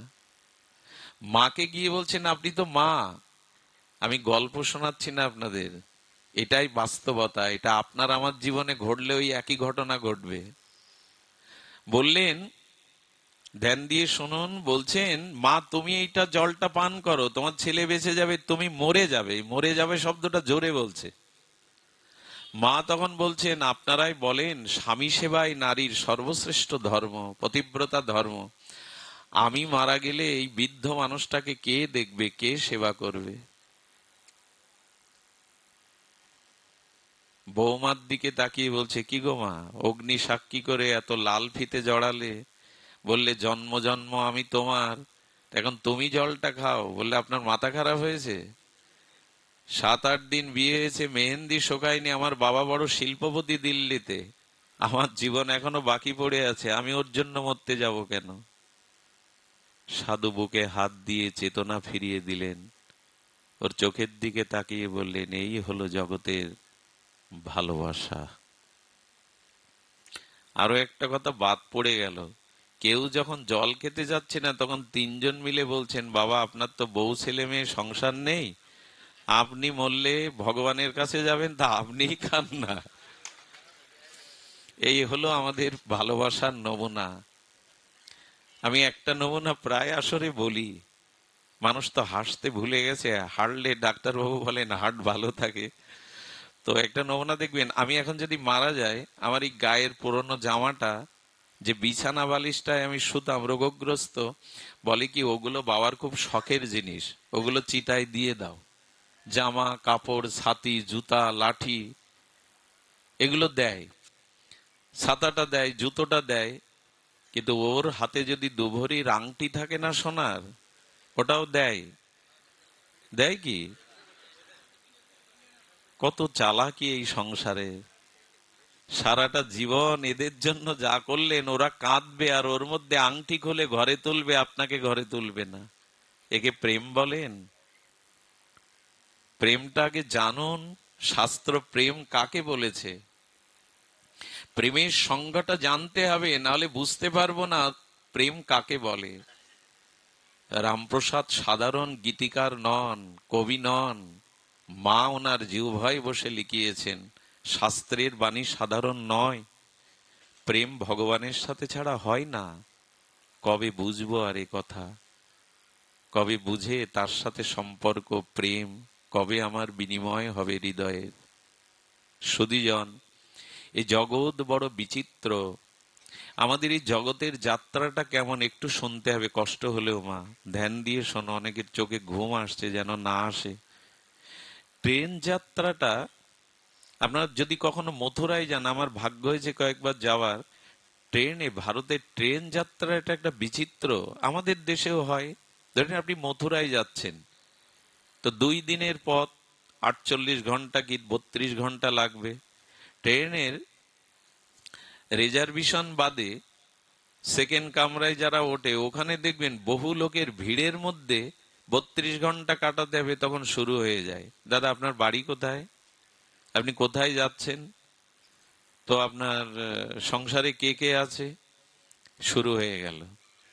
এই যে শুরু হলো, কাটাতে হবে, টাইম পাস না কি বলে, আমি তো আবার মূর্খ, ইংরেজি জানি না, টাইম পাস করতে হবে। তো বলে, দেখুন, আমার একবার রাষ্ট্রপতির ভবনে রাষ্ট্রপতির সাথে সাক্ষাৎ হয়েছিল, কোনোদিন হয়নি, গল্প তৈরি হয়ে গেল, কাউকে কাকা বলছে, কাউকে মাসি বলছে, হ্যাঁ, কাউকে বন্ধু বলছে, সম্পর্ক একটা হয়ে গেল 32 ঘন্টার জন্য, 48 ঘন্টার জন্য। এরপরে আবার একটু নেমে, আপেল সস্তা তো, একটা আপেল কিনেও খেতে দেয়, বিনিময় হয়। একে অপরের সাথে প্রীতি বা অনুরাগ হয় 6টা জিনিসে। এই 6টা জিনিস যেখানে জানেন টান নেই, অনুরাগ নেই, খাওয়া, খাওয়ানো, দেওয়া, নেওয়া, আর মনের গোপন কথা বলা, তার মনের গোপন কথা শোনা, এই 6টি জিনিস এই প্রীতির সম্বন্ধ হয়। 6টিতে খাওয়া, খাওয়ানো, দেওয়া, নেওয়া, আর মনের সংবেদনশীল গোপন কথা তাকে বলা, তার গোপন কথা শোনা, এই 6টি হলো এই জগতের প্রীতির লক্ষণ। ভগবানের কাছেও এই 6টি দিয়েই প্রীতি প্রেম করতে হয়। তো আমরা বাদাম কিনে আনি, মামফলি বলে মনে হয় বাদাম রে ওই দেশে, মামফলি, বাদাম আনে, কেউ লজেন্স আনে, এইভাবে দেওয়া নেওয়া। হ্যাঁ, আর এই যেতে যেতে গল্প মেটে উঠলো, বন্ধু হয়ে গেল, কাকিমা হয়ে গেল, জেঠিমা হয়ে গেল, ঠাকুমা হয়ে গেল, কেউ কাকে বাবা বলেও বসে সাধু দেখলে। আচ্ছা, এই করতে করতে করতে করতে বলেন, এই আমার কার্ড, একবার দয়া করে যাবেন, আপনার সাথে খুব ভালো লাগলো, যেন অনেক জন্মের একটা পরিচিত, কত কি বলে। আচ্ছা, যখন একজন মথুরার আগের 5টা স্টেশনের আগে নেমে যাবে, তার টিকিট ওই পর্যন্ত, সে তখন বলে, আমার কিন্তু স্টেশন সামনে, আমি রেডি। বলে, এত ভালোবাসা, এত মত বিনিময় হলো, আপনি চলুন না আমার সাথে, মথুরায় চলুন। যাবে তো? মথুরায় যাবে তো আপনার সাথে? বললেন আপনি তাড়াতাড়ি বিদায় দিন, আমি নেমে পড়ি, মথুরায় এখন আমি যেতে পারবো না। আচ্ছা তাহলে এক কাজ করুন, আপনার সাথে এত সম্বন্ধ হলো, আপনি এখানে নামুন আমার সাথে। নামবে তো? নামবে না, বরঞ্চ ওই যে পরিচয়, আর কোনোদিন ওর কথা সে মনে করবে না। আমাদের এই সংসারটা ট্রেনের কামরা যাত্রার মতো। এখানে স্ত্রী পুত্র পিতামাতা বন্ধু কুটুম্ব বানিয়েছি বটে, কিন্তু মৃত্যুরূপ স্টেশনে যেদিন এসে ট্রেনটা থামবে, সেদিন ওরা কেউ আমার সাথে নামবে না, ওরা কেউ আমার সাথে যাবে না। আর এখানে ওই স্টেশনটা কারো আগে কারো পরে কেন জানেন? কারো 100 বছর পরমায়ু, কারো 10 বছর, কারো 25, কারো 55। এই পরমায়ু ঈশ্বর আয়ুটা লিখে দিয়েছেন, তাকে নেমে যেতেই হবে। বাবার আগেও ছেলে নেমে যেতে পারে, মায়ের আগেও সন্তান নেমে যেতে পারে। যার যতটুকু স্টেশন লেখা না, ওইখানে তাকে নেমে পড়তে হবে। এই ট্রেন যাত্রার মতো আমাদের সংসার যাত্রাটা আমরা মানি তো, এটা অনুভব করি তো। এরা পূর্বজন্মে কেউ আমার ছিল না, এই পিতা এই মাতা এই স্ত্রী এরা পূর্বজন্মে আমার কেউ ছিল না। আবার আমার মৃত্যুর পরে নূতন যেখানে যাব, নূতন শরীর পাবো, এরা আমার সাথে যাবে না। এরা এক জন্মের এই কটা দিনের ট্রেনের কামরার মতো পরিচয়। এরা আমার সাথে মৃত্যুর স্টেশনে কেউ নামবে না, আমিও ওদের সাথে মৃত্যুর স্টেশনে যাব না। এই স্বল্প দিনের পরিচয়, এটাকে প্রেম বলা যায়? প্রেম কাকে বলে আমরা পরে বলছি, খুব মধুর লাগবে শুনলে প্রেম কাকে বলে। কিন্তু এই সংসার যাত্রাটা এমন, এই জন্য টিকিট যার যেখানে কাটা, নেমে যেতেই হবে। কোনো ডাক্তারবাবু আপনাকে বাঁচাতে পারবে না, পৃথিবীর কোনো ধন ঐশ্বর্য বিদ্যা আপনাকে। আমাদের সাতক্ষীরার এক স্বনামধন্য সার্জারি বিভাগের প্রধান ছিলেন শ্যামাপদ পাল। ইনি যে কত রোগীকে সুস্থ করে বাড়ি পাঠিয়েছেন। ক্যান্সারে আক্রান্ত হয়ে কলকাতার ঠাকুরপুকুর হসপিটালে যখন উনি মৃত্যুপথযাত্রী, কেঁদে কেঁদে একটা কথা বলেছিলেন, সারা জীবন ডাক্তারি করে কত রোগীকে সুস্থ করে বাড়ি ফিরিয়েছি, আমি যদি জানতাম আমার রোগের, আমার মৃত্যুর কোনো ওষুধ জানা নেই, আমি সেই ডাক্তারকেই ডাকতাম, সারা জীবন এর পেছনে সময় ব্যয় করতাম না। যদি আমি জানতাম আমার জানা নাই। ঠাকুর রামকৃষ্ণদেব পরমহংসের কথাগুলো তো বিচিত্র। উনি বললেন ডাক্তার, উনি বললেন তাকে ডাকো, তোমার রোগ কে সারাবে, তোমার ভবব্যাধি কে সারাবে, এর জন্য জগতের ডাক্তার না, ডাক্তার তাকে ডাকো, তাকে ডাকো, তাকে ডাকাটাই তোমার ভবব্যাধির একমাত্র ঔষধি। আচ্ছা চিন্তা করুন তো, এটা শুধু আমাদের জন্য না, অভিমন্যুর পিতাকে, পাণ্ডবদের যে অভিমন্যু মারা গেল চক্রবে, ওর পিতাকে অর্জুন, বিশ্বজয়ী অর্জুন, যার রথসারথী কৃষ্ণ, এবং অভিমন্যুর মামা হয় স্বয়ং ভগবান কৃষ্ণ, উনিও আছেন। কিন্তু ট্রেনের টিকিট যে পর্যন্ত অভিমন্যুকে চলে যেতে, কেন অর্জুন তুমি বিশ্ববিজয় রাখতে পারলে না? কেন ভগবান তোমার ভাগ্নে হয়, তুমি মামা, তুমি রাখতে পারলে না? শ্রীকৃষ্ণের চরণে পড়ে অর্জুন কাঁদছে, অভিমন্যুর মতো পুত্র এইভাবে নিদারুণ চক্রবুহে অস্ত্র আঘাতে মারা গেল, নিরস্ত্র অভিমন্যু, ভগবান তুমি সব পারো, আমার ছেলেকে ফিরিয়ে দাও। অর্জুনকে গোবিন্দ বললেন, তুমি গীতার বাণী শুনেছ, তুমি অনুভব করছো না যে কেউ কাউকে এভাবে ফেরাতে পারে না? বললেন তুমি সব পারো, হে কৃষ্ণ, হে যাদব, কৃপা করে আমার সন্তানকে ফিরিয়ে দাও। শরীরটা তিনটি, স্থূল শরীর, সূক্ষ্ম শরীর, কারণ শরীর। আমাদের শরীর তিনটি, মৃত্যুর সাথে সাথে স্থূল শরীরটাই জগতে পড়ে থাকে, রক্ত মাংসের পিণ্ড। আর ফুলটা ফুটেছে, গন্ধটা বাতাসে যেমন বহু দূরে চলে যায়, ফুল যায় না, গন্ধ যায়, তেমন আমার সারা জীবনের যে কর্ম সংস্কার, ওইটা সাথে নিয়ে যায়, তার নাম কারণ শরীর। আর একটা আছে সূক্ষ্ম শরীর, বায়ুবীয় সূক্ষ্ম, ইতার তরঙ্গে ঘুরতে থাকে। শরীর তিনটি। আচার্যরা বললেন ভগবান কৃষ্ণ তখন অভিমন্যুর সূক্ষ্ম শরীরটাকে আহ্বান করলেন, আকাশ মার্গে এসে বলছেন, ভগবান আপনি আদেশ করুন, কি জানতে চান? বলো তোমার পিতা তোমায় ডাকছে। বলো অভিমন্যু, অভিমন্যু আমি তোমার পিতা অর্জুন, ফিরে এসো, তুমি কথা বলছো, ফিরে এসো। অর্জুনকে কি বলেছিল জানেন? কিছুক্ষণ আগে মরে যাওয়া অভিমন্যু কে কার পিতা? আপনি আমার পিতা নন। যদি আত্মা ফিরে আসে মরার পরে, তো মাকে বাবাকে আত্মা ওই কথাই বলবে, আমি আপনার পুত্র নই। কিছুদিনের দায়িত্ব হয়তো আপনার কাছে পরমাত্মা দিয়েছিলেন, ওই সময় পুত্র ছিলাম, এখন আমি আপনার পুত্র নই। বলা যায় আপনি হয়তো কোনো জন্মে আমার পুত্র ছিলেন, আপনি আমাকে ডাকবেন না, কারণ আমি পরমানন্দ লোকে ফিরে যাচ্ছি। আমি একমাত্র একজনেরই, তা হলো ভগবানের, আর কারো নয়। আপনি ফিরে যান। অর্জুন সেই দিন অনুভব করেছিল সম্বন্ধটা ভগবানের সাথে ছাড়া আমাদের কারো সাথে স্থায়ী চিরস্থায়ী নয়। কবে বুঝবো বলুন? এই বুঝলেই প্রেম হবে। আমরা তো এদের মোহমায়া, এদের না হলে চলবে না, এরাই আমার সব, আটকে পড়ে আছি। রামকৃষ্ণদেব বললেন, ধীবর যখন জাল ফেলে তখন কি করে জানেন? কিছু মাছ আছে সংকেত পেয়ে আগের থেকে লাফিয়ে সামনে লাফ দেয়, ওরা জালে আটকে। যেমন স্বামী বিবেকানন্দ, শঙ্করাচার্য, এরা জালে আটকায়নি, লাফ দিয়ে চলে গিয়েছিল, আটকাতে পেরেছিল এদের।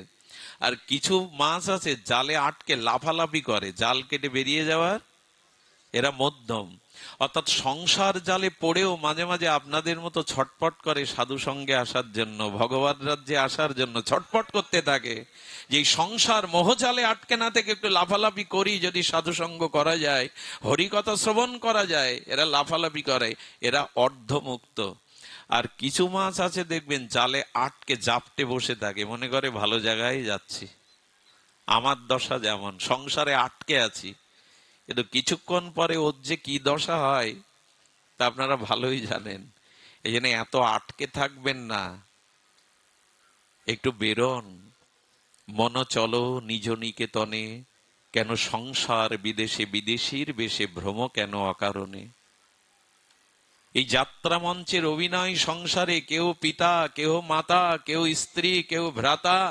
এই রঙ্গমঞ্চের অভিনয় যেদিন ফুরিয়ে যাবে, সেদিন কেউ কারো নয়। এই উপলব্ধিটা ভাগবতে না এলে হয় না। এই উপলব্ধিটা, এই চেতনাটা, হরিকথা, সাধুসঙ্গ, ভগবত চেতনা না হলে হয় না। এখন আমরা প্রমাণ করার চেষ্টা করলাম, কতটুকু পেরেছি জানি না, জগতে প্রেম নেই।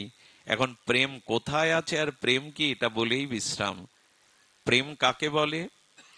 বহুবিধ ধ্বংসের কারণ সত্ত্বেও যা ধ্বংসশীল নয়, তাকে বলে প্রেম। আবার বলি, বহুবিধ ধ্বংসের কারণ সত্ত্বেও যা ধ্বংসশীল নয়, তাকে বলে প্রেম। যার সাথে সম্বন্ধটা কখনো নষ্ট হবে না, ধ্বংস হবে না, ক্ষয় হবে না, লয় হবে না, ছাড়াছাড়ি হবে না। কারণ আছে, মৃত্যু আছে, কিন্তু কোনো কারণে যে বস্তু বিচ্ছিন্ন হয় না, ধ্বংস হয় না, এরই নাম প্রেম। আর এটা ভগবানের সাথে ছাড়া হয় না। ভগবানের যে রাজ্য, ওখানে জরা নেই, মৃত্যু নেই, ব্যাধি নেই, ক্ষুধা নেই, পিপাসা নেই, চির বসন্তের রাজ্য। ওখানে জরা ব্যাধি মৃত্যু পৌঁছাতে পারে না। আমি তো ভগবানের, আর কারো নই। মামই বংশ জীবলোক জীবভূতা সনাতনা মনাশস্ত্রান ইন্দ্রাণী প্রকৃতি স্থানি কর্ষতি। গীতার বাণীতে বললেন, জীব তুমি আমার, আর কারো নও। এই হলো প্রেম। আমি ভগবানের, ভগবান আমার। এই সম্বন্ধ নিষ্কপটে হতে হবে, এরই নাম প্রেম। আর তার সাথে সম্পর্কটা ধ্বংস হয় না। চক্ষু দান দিলা যেই জন্মে জন্মে, যে গুরুদেব আমার গুরুদেব, ইনি জন্ম জন্মান্তরের। কেমন জানেন এই সম্পর্ক? একবার শ্যামাপ্রসাদ লাহিড়ী, বিখ্যাত যোগীরাজ, এই পশ্চিম বাংলার, সারা বিশ্ববিখ্যাত যোগীরাজ, উনি ইঞ্জিনিয়ারিং পাশ করে গোল্ড মেডেল পেয়ে সরকার তাকে ডেকে নিয়ে চাকরি দিল। দুর্গাপুরে ডায়নামাইট দিয়ে পাহাড় ভাঙতে পাঠালো। আপনার পরিচালনায় পাহাড়টা ভাঙতে হবে। ওই পাহাড়ের গুহা থেকে একটা গুরুগম্ভীর শব্দ ভেসে আসছে, দুর্গা এদিকে এসো। দুর্গা বলে, এখানে আমার নাম ধরে কে ডাকে? এখানে তো কেউ আমার পরিচিত নয়, আমি সদ্য এসেছি কর্তব্য কর্মে। তো ওই কণ্ঠটা এত আবেদনময়, ওই কণ্ঠ অনুসরণ করতে করতে গিয়ে দেখছেন পাহাড়ের এক গুহার মধ্যে থেকে ওই শব্দ আসছে, দুর্গা এদিকে এসো। বললেন পাথরটা দুয়ার থেকে সরিয়ে ভেতরে প্রবেশ করো। পাথরটা সরিয়ে ভেতরে গিয়ে দেখলেন এক জটাজুটোধারী তেজোন্ময় মূর্তি এক আসনে বসে আছে, সামনে আর একটা আসন শূন্য পাতা। বললেন কে আপনি, আমাকে কেন নাম ধরে ডাকছেন, আমি তো আপনাকে চিনি না। বললেন দুর্গা, আমাকে স্পর্শ করো। যেই এই মহাত্মাকে স্পর্শ করলেন, পূর্ব জন্মের স্মৃতি ফিরিয়ে দিয়ে বললেন, তুমি আমার একান্ত অনুরাগী শিষ্য ছিলে, আমরা গুরু শিষ্য মিলে এখানেই ভজন করছিলাম, কিন্তু কাল বা মৃত্যু এসে তোমাকে নিয়ে গেল, তোমার ওই আসনটা এখনো শূন্য পড়ে আছে, আর আমি এখনো বসে আছি কেন জানো? আবার তুমি আসবে, আবার তোমাকে এই আসনে বসে বাকি প্রেম ভক্তি দিয়ে তোমাকে ভগবানের রাজ্যে নিয়ে যাব, তাই আমি বসে আছি এখানে। এই হলো জন্মে জন্মের গুরুদেব। শ্রী গুরুদেব এক জন্মের নয়, উনি জন্ম জন্মান্তরের। ভগবান এক জন্মের নয়, উনি জন্ম জন্মান্তরের। গত জন্মে আপনি পিতামাতাকে এই জন্মে চিনবেন না, আবার নতুন শরীর পেলে এই জন্মের পিতামাতা স্ত্রী পুত্রকে আপনি চিনবেন না। এরা ক্ষণিকের জন্য এই ট্রেন যাত্রার মতো, সুধীবৃন্দ। এই জন্য প্রেম তার সাথেই হয় যে প্রেম অখণ্ড, চিরন্তন, শাশ্বত, সনাতন, যেখানে বহুবিধ ধ্বংসের কারণ সত্ত্বেও যা ধ্বংসশীল নয়, তাকে বলে প্রেম। এই প্রেম পরমাত্মার সাথে, শ্রী ভগবানের সাথেই হয়। এই জন্য মীরার মতো রাজরানী রাজপ্রাসাদ ছেড়ে পথে উঠেছিল, আর বৃন্দাবনের পথে পথে মীরাবাই তার গিরিরাধির প্রেমে, আর তিনি উতলা হয়ে এমনি করে সর্বস্ব ত্যাগ করেছিলেন। শ্রীকৃষ্ণ চৈতন্য মহাপ্রভু রাধা কৃষ্ণ প্রেমাবতার প্রেমতত্ত্ব শিরোমণি, তিনি তার পক্ষ কেশধারী সচিমাকে, জগৎ জননীকে ত্যাগ করে, বধূ চতুর্দশ বর্ষীয় বিষ্ণুপ্রিয়াকে ত্যাগ করে, নিমাই পণ্ডিত পাণ্ডিত্যের অভিমান ত্যাগ করে, চির কাঙাল হয়ে সন্ন্যার বেশে তিনি বেরিয়েছিলেন দ্বারে দ্বারে। কিসের জন্য? প্রেমের জন্য, প্রেমকে বোঝানোর জন্য। কই ত্যাগ কোথায় আমাদের? পড়েই তো আসি সেই জালের মধ্যে, আমার আমার। এই জন্য এই সংসারকে আমার আমার চিরদিন করে থাকাটা আমাদের প্রেম প্রাপ্তির অন্তরায়। তাই সংসারে থাকুন, স্ত্রী পুত্রের প্রতি দায়িত্ব কর্তব্য পালন করুন, কিন্তু ভালোবাসা, সম্পর্ক, সম্বন্ধ, অনুরাগ ভগবানের প্রতিদিন। কবে আর এটা দিব, কবে আর এটা বুঝবো? এই প্রেম, এই ভালোবাসা ভগবানের সাথে যতদিন না হবে, ততদিন প্রসন্নতা আসবে না, ততদিন হৃদয়ের প্রাপ্তি, ঐকান্তিক প্রাপ্তি আসবে না, আর ততদিন আপনি ভক্তি স্পর্শমণি পাবেন না, যতদিন ভগবানের সাথে আপনার প্রেম না হবে। এই প্রেম হবে কি করে? প্রেম হবে তার অসমধ্য মাধুর্য লীলা কথা শুনতে হবে, তার মহিমা গুণগতা সাধুমুখে শুনতে হবে। এই শুনতে শুনতেই ধীরে ধীরে তার সৌন্দর্য, তার মাধুর্য, তার উদারতার প্রতি প্রেম আসবে। গীতায় বলেছেন, গতির ভর্তা প্রভু সাক্ষী নিবাস শরণাং শ্রীদ প্রভাব প্রলয়াং স্থানাং নিধানানাম বীজমব্যয়ম। আমি তোমার গতি, আমি তোমার ভর্তা, আমি তোমার প্রকৃত সুহৃদ, আমি তোমার আশ্রয়, আমি তোমার কেন্দ্র, আমি তোমার গতি, অন্য কেউ না। এ তো ভগবান বারবার বলছেন। গতির ভর্তা প্রভু সাক্ষী নিবাস শরণাং শ্রদ্ধেয়। এটা কি বোঝো না? সারা জীবন যাদের জন্য আয় করলে, মৃত্যুর সময় আর একটি ধুতি ছাড়া কিছু দেবে না, তাও শ্মশানে ধুতিটা আগে পুড়ে যাবে। যেভাবে খালি হাতে এসেছো সেইভাবেই খালি হাতে যেতে হয়। এটা কি দেখো না? এটা কি চোখ মেলে চিতাতে কাকে পুড়তে দেখো না? যে ওই একটা ধুতি মাত্র, তাও সাথে যায় না, গেলেই আগুন লাগালে পড়ে যায়। এইটুকুই তো জীবন। তে এত ধরে কেন বসে আছো? যাকে ধরলে আর ছাড়াছাড়ি হয় না, যাকে ধরলে প্রেম পরশে জীবন অনন্ত আনন্দময় হয়, জরা মৃত্যু ব্যাধি অভিশাপ পোহাতে হয় না, তার সাথে সম্বন্ধ করার। এই সম্বন্ধ হবে যে তাকে ভালোবাসে, তার মুখে তার গুণমহিমা শুনতে হবে। কিশোর কুমারের একটা গান আমি মাঝে মাঝে গুনগুন করি। তাকে আমি চোখে দেখিনি, তার কথা অল্প অল্প শুনেছি, অল্প অল্প শুনে তাকে আমি ওই কথাটা এই দিকে ঘুরিয়ে দিন, এই রাজ্যে ঘুরিয়ে দিন।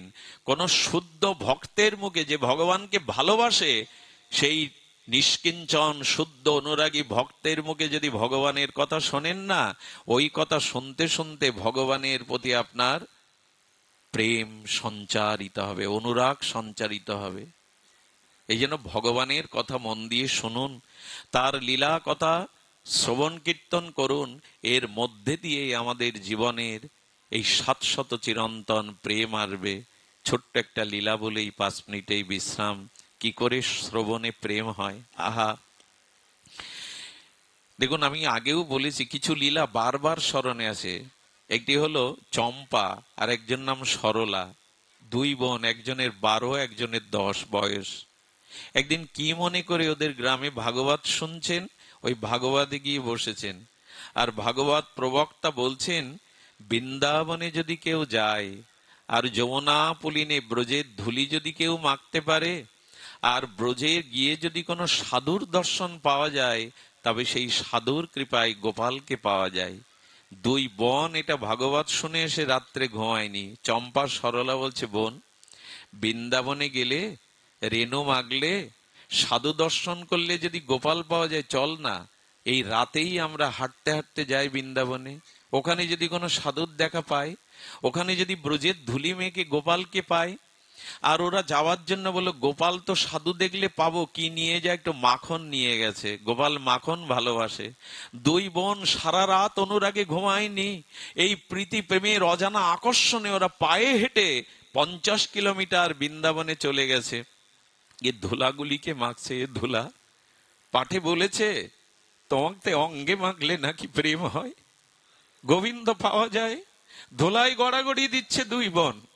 ওই হরি কথাতে বিশ্বাসে তারা ধুলা নিয়ে গড়াগড়ি দিচ্ছে, হে ধুলা, হে ব্রজধুলি, তুমি প্রেম দাও। আসলে এই ব্রজধুলিতে প্রেম আছে। ওইখানে রাধারানীর চরণের ধুলি মাখানো আছে। ওটা ধুলি নয়, ধুলি নয়, গোপীপদ রেণু। ওটা মাগলেই অনুরাগের সঞ্চার হয়, ওটি অঙ্গে মাগলেই প্রীতির সঞ্চার হয়। তারা মেখেছে, যমুনাকে প্রার্থনা করছে, হে যমুনে, হে যমুনে, তুমি একবার সাধু দেখিয়ে দাও, একবার আমাদের গোপালকে, লালাকে মিলিয়ে দাও।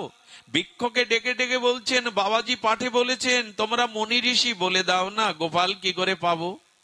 যদি কখনো যুক্তি তর্ক বাদ দিয়ে চোখের জলে ব্যাকুল হতে পারেন ভগবানের জন্য, তখনই ভগবানকে ভগবানকে তার হৃদয়ে আড়রণ তুলে আপনার কাছে টেনে আনতে পারে বিশুদ্ধ চোখের জল। কেউ যদি ভগবানের জন্য বিরহে কাতর হয়ে, লোককে দেখানোর জন্য না, অনুকরণ করে না, নকল করে না, যাত্রা অভিনয়ের মতো না, কেউ যদি সত্যি সত্যি ভগবানকে পাওয়ার জন্য নিষ্কপটে ভগবানকে ডাকতে থাকে চোখের জলে, ভগবানের আসন কেঁপে ওঠে, হৃদয় কেঁপে ওঠে। ভগবান বলেছিলেন, আমি সবকিছু সহ্য করতে পারি, ভক্তের চোখের জলকে আমি কখনো সহ্য করতে পারি না। এরা যমুনার কাছে ভিক্ষার গিয়েছে, চম্পা সরলা ডেকে চলেছে, দেখা দাও, সাধুকে মিলিয়ে দাও। এক বাবাজি মহারাজ যমুনায় স্নান করতে আসছেন, বললেন, ওই দেখ সাধু আসছে। ওই যমুনায় স্নানের জন্য কাঁধের ব্যাগটা রেখে উনি মলমূত্র ত্যাগ করতে জঙ্গলের দিকে চলে গেলেন। বৃন্দাবন তখন জন অরণ্য বসতি এত নয়, ঘন জঙ্গল। এই দুই বোন তাড়াতাড়ি এসছে, সাধু দেখেছি, গোপাল পাওয়া যাবে। ওই থলের থেকে বের করছে গোপীচন্দন, জপের মালা, একটি প্রেম ভক্তি চন্দ্রিকা। বের করতে করতে দেখছে একটা কাঠের কৌটা। বলেন, এর মধ্যেই নিশ্চয় গোপালকে লুকিয়ে রেখেছে সাধু। কাঠের কৌটা খুলে দেখে ওখানে হাকুড়ি গোপাল বসে আছে। ওরা তো এর আগে গোপাল দেখিনি, বলে, এই দেখ সরলা। চম্পা বলছে, এই দেখ সরলা, এর মধ্যে গোপাল বসে আছে, ধন্য আমরা। বুকে নিয়ে দুই বোন কাঁদতে শুরু করেছে। সঙ্গে সঙ্গে সরলা বলছে, সাধুর জন্য গোপাল পেলাম, কিন্তু সাধুর হৃদয়ে দয়া নেই। কেন? ছোট্ট কাঠের বাক্সের মধ্যে বসে বসে না গোপালের পা বেঁকে গেছে। দেখ, হাকুড়ি গোপালের পা বাঁকা তো, ওরা তো জানে না। বললেন সাধুর দয়া কই, সাধু এমনি করে কাঠের বাক্সে রেখেছে। এটা গোপালের পাটা বেঁকে গেছে, খুব কষ্ট হয়েছে গোপাল তোমার, না এগুলো আবেগ না, এইগুলোই প্রেম। প্রেম কখনো বুদ্ধি দিয়ে হয় না, পরিকল্পনা করে হয় না, এটা হৃদয়ের শতশীর্ষ অনুরাগের প্লাবন। বন্যা যেমন সবকিছু ভাসিয়ে নিয়ে যায়, প্রেম তেমনি সবকিছু ভাসিয়ে নিয়ে যায় অনুরাগে। তখন বলছে যে মাখন এনেছিলাম আয়না, মাখন দিয়ে একটু পাটা টেনে দিয়ে যদি সোজা হয়ে দাঁড়ায়, চোখের জলে এই নির্মল মাখন দিয়ে চম্পা সরলা পা টেনে বলছে তোমার খুব কষ্ট হয়েছে গোপাল, একটু উঠে দাঁড়াও না। ভক্তাধীন ভগবান এই প্রেমের চোখের জলে ওখানে হাকুড়ি গোপাল দাঁড়িয়ে পড়েছেন, গোপাল হয়ে দাঁড়িয়ে পড়েছেন, তাদের দর্শন দিয়ে ধন্য করছেন। যেই না দাঁড়িয়েছে, মাখন সেবা দিয়ে বুকের মধ্যে চেপে ধরেছে। সুধীবৃন্দ সাধু আসতে দেখে তাড়াতাড়ি ওরা জঙ্গলের কাছে লুকিয়ে বলছে দেখি সাধু কি করে। সাধু এসে দেখে যমুনায় ডুব দিয়ে উঠে দেখে তার হাকুড়ি গোপাল দাঁড়িয়ে আছে। বুঝতে বাকি রইল না কোন মরমী প্রেমিক ভক্ত ভগবানের এই দশায় উপনীত করেছে, ভগবানকে দাঁড় করিয়ে দিয়েছে।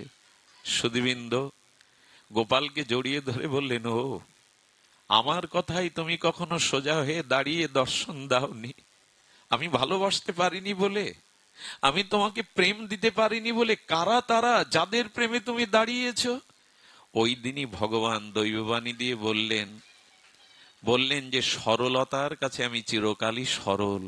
দেখুন, ভগবানে পেতে গেলে, প্রেম করতে গেলে সরল হতে হয়। এত যুক্তি বুদ্ধি চালাকি থাকলে ভগবানকে ভালোবাসা, এই সরলতায় ভগবান প্রাপ্তির উপায়, সরলতাই উপায়। আমাদের গোপালগঞ্জের চামেলি মাকে দেখেছি, হরিনামে কাঁদতেন, গুরুদেবের কথা শুনলেই চোখে জল আসতো, অনুরাগ আসতো। কারো কারো এমন হয়, হরিনামে যদি চোখে জল আসে না, তার লীলা শুনলে যদি হৃদয়টা দ্রবীভূত হয় না, জানবেন কিছু কিছু প্রেম আপনার হৃদয়কে স্পর্শ করেছে। বিশেষ করে ভগবানের নাম রূপ লীলা কথা শুনতে গিয়ে যদি প্রেমাশ্রু ঝরে, হৃদয় যদি দ্রবীভূত হয়, এই দ্রবীভূত হৃদয়ে অনন্ত জন্মের পাপ বাসনা চলে গিয়ে হৃদয়ে ভগবানকেই বসিয়ে দেয়। তাই অনুরোধ করব, এই সংসার বড় বিচিত্র জায়গা, এখানে একমাত্র ভগবানকেই ভালোবাসুন, তাকেই একটু প্রাণের প্রাণারাম করে দিন, তার কাছে যান, তাকে একটু ফুল তুলসী দিন, তাকে একটু সুন্দর করে নয়ন অভিরাম মাধুর্যকে হৃদয়ের অনুরাগ মিশিয়ে দেখুন। আর সাধু সঙ্গে যান, সাধু সঙ্গে না গেলে, হরিকথা শ্রবণ না করলে, তার অসমধ্য মাধুর্য শ্রবণ না করলে কখনোই প্রেম আসবে না। আপনাদের জীবনে প্রেম প্রাপ্তি হোক, আপনাদের জীবনে ভগবানের প্রতি আকুল নিবেদন অনুরাগ আসুক। এই হলো স্পর্শমণি, এই হলো পরশমণি, তাকে ভালোবাসা, তাকে সর্বস্ব দেওয়া। গোবিন্দ তোমার হলাম যদি বলে একবার, ভববন্ধ হইতে গোবিন্দ তারে করেন পার। ভগবান পারই করেন। একবার এক অন্য শাসকের অত্যাচারে এক ব্রাহ্মণ তার স্ত্রীকে নিয়ে পালিয়ে যাচ্ছে, যে ধর্ম ত্যাগ করব না, দেশ ছেড়ে ঘর ছেড়ে চলে যাব, ধর্ম ত্যাগ করব না। আরে পেছনে সেনারা আসছে তাদের ধর্মচ্যুত করবে বলে, যেতে যেতে নদীর ধারে গিয়ে দেখছে মাঝি নেই, নৌকা নেই। পেছনে সেনারা স্ত্রীর হাত ধরে বলল, জীবন দেব এই নদীতে বিসর্জন দিয়ে, কিন্তু ধর্ম ত্যাগ করবো না, এসো ঝাঁপ দেই। যেই ঝাঁপ দিতে গেছে হা গৌর বলে, এক নবীন মাঝি এসে বললেন, দুর্গা ঝাঁপ দিতে হবে না, এই নৌকায় ওঠো। নৌকায় করে পার করে দেওয়ার পরে বললেন, আপনাকে কি দেব? ধর্ম বাঁচালেন, জীবন বাঁচালেন। বলেন, আজ কিছু দিতে হবে না, একদিন চেয়ে নেব। মহাপ্রভু একদিন ডাকছেন, মহাপ্রভু একদিন এই ভক্তকে ডাকছেন অনেকদিন পর, তোমার মনে পড়ে একদিন এক মাঝি তোমায় পার করেছিল? বলে, হ্যাঁ প্রভু, কে সে? বলে, সেদিন আমি তোমার নৌকা নিয়ে পার করে দিয়েছিলাম, আমি পার করে দিয়েছিলাম। বললেন, প্রভু যদি পার করে থাকো তবে আর একটা নিবেদন, সেদিন তুমি পার করে দিয়েছিলে, কিন্তু আর একটা খেয়া ঘাট আছে, আর একবার আমাকে পার হতে হবে। সেই খেয়া ঘাটের মাঝি হয়ে সেদিনও পার করে দিও। সেদিন আমি কিছু দিতে না পারি, এমনি করে তুমি পার করে দিও। ওই ঘাটে একমাত্র ওই ভগবানই আছে, আর কোনো মাঝি নেই। ওই মাঝির কথা একটু ভাবুন। ওইখানে গিয়ে বসে থাকতে হবে যেন তিনি তরণীতে পার করে দেন। এই পারের চিন্তা করে এই মরময় জগৎ থেকে ভগবানের রাজ্যে যাওয়ার জন্য একমাত্র মাঝি কান্ডারি ভগবানই। তাকে অন্তত দিনন্তে একটু স্মরণ করুন। সময় তো ফুরিয়ে আসছে, এ জগতের আয়ু সময় ফুরিয়ে আসছে, তাকে স্মরণ করুন যাতে শেষের খেয়াতে তিনি আমাকে তুলে নেন। ডাক্তারবাবুকে কি বলে ধন্যবাদ দেব? ইনি ফরিদপুর থেকে তার এই জন্মস্থানে এসে এহেন অনুষ্ঠান দিয়ে মানুষের সাত্ত্বিক প্রেমার এই প্রেমের তরঙ্গ তোলেন। কষ্টার্জিত অর্থ একেই বলে সদ্ব্যয় করা। অর্থ তো অনেকের আছে, সৎ কাজে ব্যয় সবার অর্থ হয় না। ওনার পরিবার ওনার জন্য আশীর্বাদ করবেন, সুস্থ শরীরে আপনাদের পদধূলি পেয়ে এমনি করে যেন উনি ভগবত এই নাম প্রেম প্রচার করতে পারেন। উনি এখানে এসেছেন শুনে ভালো লাগলো, অনেক রোগী দেখেছেন উনি, স্বাস্থ্য ক্যাম্প বসিয়ে অনেক রোগীকে দেখেছেন। এইসব মানুষগুলো আমাদের মাঝে দীর্ঘদিন বেঁচে থাকুক। এমন বড় হৃদয় মানুষের প্রতিটি গ্রামে দু চারজন থাকলে তবে আমাদের প্রশস্তি, শান্তি, আপনাদের সবার কল্যাণ। কত দূর থেকে বাবারা এসেছেন, ফিরে যাবেন। যাওয়ার আগে আপনাদের সকলের চরণে সশ্রদ্ধ দণ্ডবাদ জানিয়ে ভাগবত কথা এখানেই বিশ্রাম রাখছি। শ্রীগুরু প্রেমানন্দে হরি বলং। সর্বে ভবন্তু সুখিনঃ, সর্বে সন্তু নিরাময়া, সর্বে ভদ্রাণি পশ্যন্তু, মা কশ্চিৎ দুঃখ ভাগ ভবেৎ। সকলের কল্যাণ হোক, সকলের মঙ্গল হোক। আমাদের মরুদা সহ, মধুসূদন দাদা সহ যারা